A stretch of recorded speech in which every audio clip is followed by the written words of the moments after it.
The strategic rail bridge over the canal was reached on the fourth afternoon. But none of the troops who relaxed along the canal banks that Thursday would say that it had been easy. I have seen it to be not very easy. They were fighting from house to house. You can see the shells in the houses here, that people had to fight from house to house. Most of it was done by the tanks, the light tanks. Yes, he is one from the big fighters here. How good was the Egyptian fighting yesterday? Not very bad, but we are better.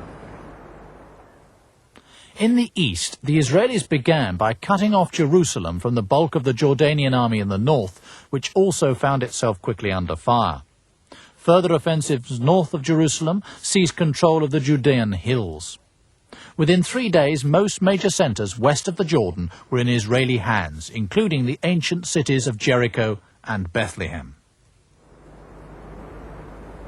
The Jerusalem corridor was the key to control of the Judean hills and Jerusalem, for it overlooks all approaches to the holy city itself. Its strategic importance had been recognized in ancient times by Joshua. The Harold Brigade was sent in to secure it after Jordan had opened hostilities with an artillery barrage. They advanced on the strategic Radar Hill in difficult mountainous terrain where well-fortified Arab Legion positions covered all approaches. A crucial tank battle was fought by night, the Israelis' old Sherman tanks using their searchlights to pick out targets regardless of the risk to their own columns.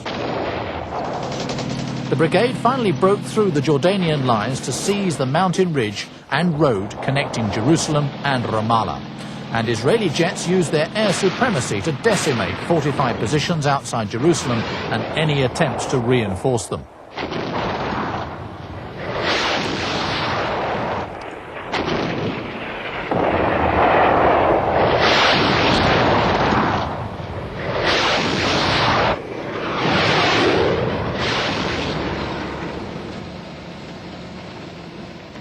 The battle for Nablus was typical of the Jordanian front.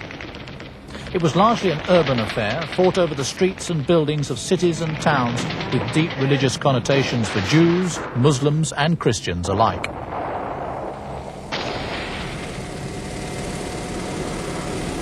Just as in Vietnam, half a world away, the medevac teams were helicoptered into battlefield situations to take out the wounded.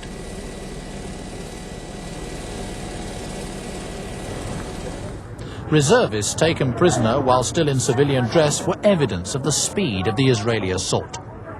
Nonetheless, the Jordanians, with the smallest of the Arab armies, proved to be the only ones to inflict damage on Israel as the conflict unfolded. Jerusalem's Wailing Wall was reached on the fourth day, the Israeli Defense Minister Moshe Dayan posting prayers of thanks. This was a deeply religious site denied them under the 1947 partition, but staying there would fuel Arab anger for years to come. The battles for control of what is now known as the West Bank flowed through buildings and fortified positions honeycombed with complex reinforced defences.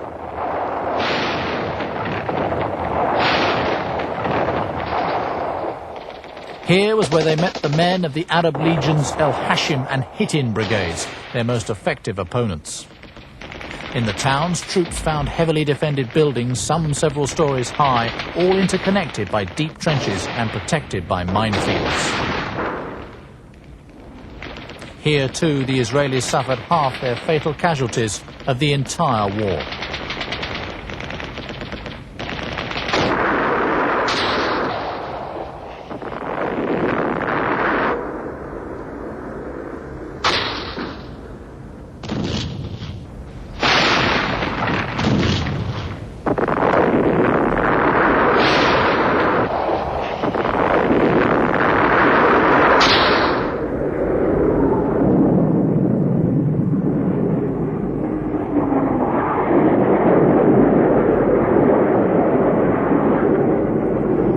Once again, it was the potent firepower of the Israeli Air Force that broke the threatened deadlock, as an emotional King Hussein acknowledged in defeat.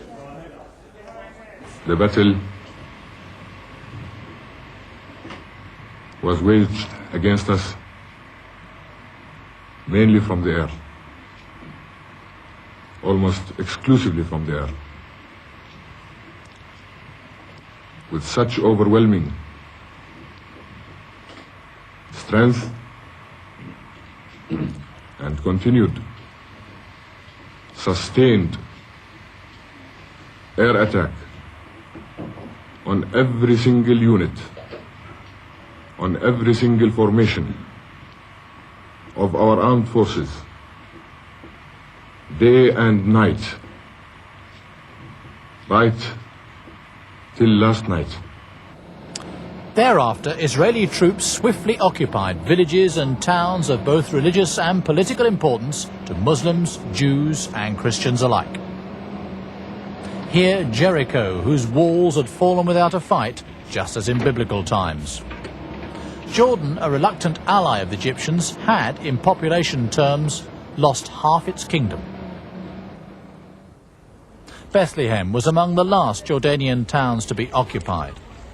Little resistance was encountered because, lacking reinforcements, the bulk of the Jordanian forces had been skillfully withdrawn. Also on the move, a trickle at first, the people whose plight would prove to be the one matter that prevented any attempt at a lasting peace: the Palestinians.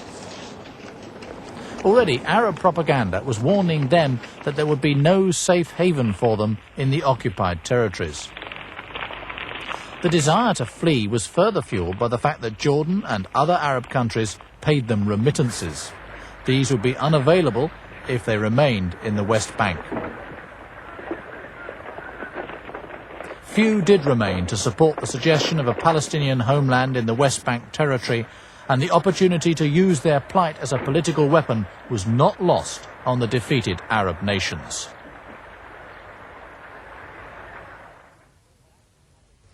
The formidable natural obstacle of the Golan Heights dominated the northern offensive against Syria. Israel's strategy involved three main thrusts to take Quneitra. Two further offensives literally bulldozed their way to command the road to Damascus before a United Nations ceasefire line halted the advance. The Golan Heights dominate Israel from a plateau up to 1,200 meters above the Jordan Valley. With gun emplacements, deep trenches and dug-in tanks, the Syrians had converted the area into a deep defense zone. From here, sporadic artillery and gunfire was directed onto Israeli settlements.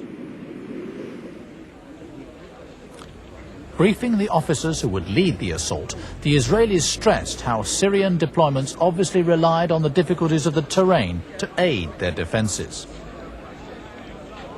Israeli armour moves north. Freed from fighting in Sinai after the Egyptian collapse, heavy brigades moved swiftly through Israel to face the Syrians. Moshe Dayan had hesitated about attacking Syria in case it drew in their Russian allies. Now the delay had worked in his favour. On the fifth day of the war, he moved on to the offensive, and Colonel Albert Mandler's entire armoured brigade moved up along a single axis.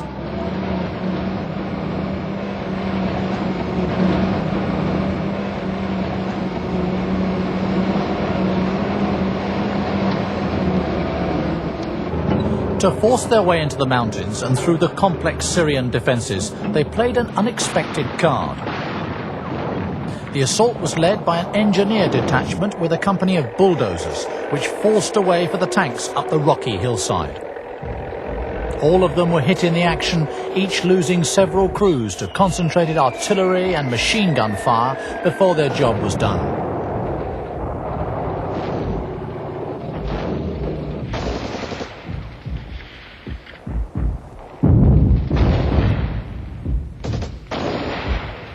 Gradually, the brigade fought its way up the steep ascent to take the Syrian strongpoints in hand-to-hand fighting.